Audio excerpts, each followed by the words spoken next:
One has to look at the total experience with a drug or a vaccine over a period of time, not simply what is in the FDA package circular.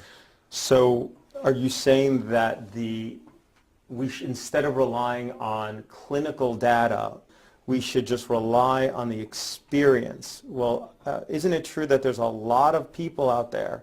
In fact, you've said used a lot of adjectives to them today so far, who are out there and say that their experience is that vaccines have caused all kinds of serious adverse reactions. Isn't that precisely what is on section 6.2 of each of those inserts?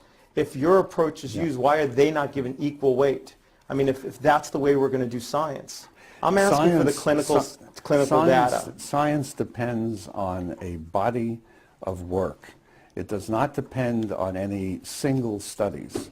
It depends on repetition, on data that confirm other data. And so you cannot take any single study and rely on that and say that is the truth. The truth comes out of repetition and experience.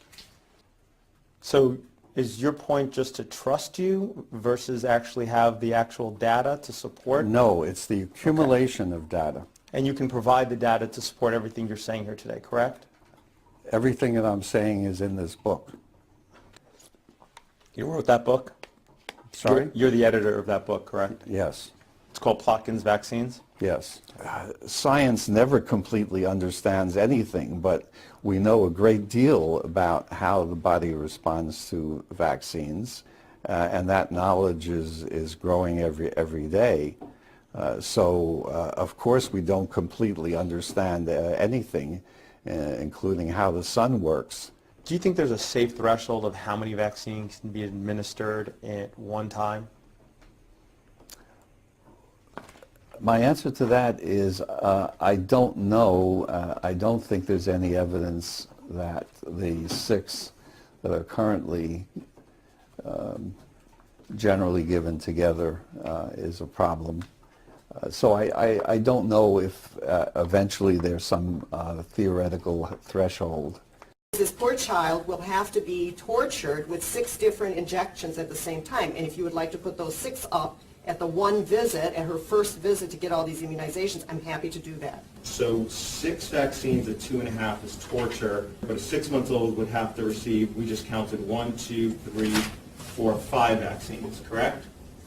That's not... Sir, So you you're have me talking so about confused hopes? at this point. Your testimony was you think it's torture to do that to a 2.5-year-old to have 6 different injections at once. But I am not aware of any evidence for that yet. Okay. But before you would say, for example, getting 30 vaccines on one day was safe, you'd probably want to get the data to support it? Yes. Okay. That data doesn't yet exist, obviously, right? No. When you were a child, as an example, what vaccines did you receive? Diphtheria,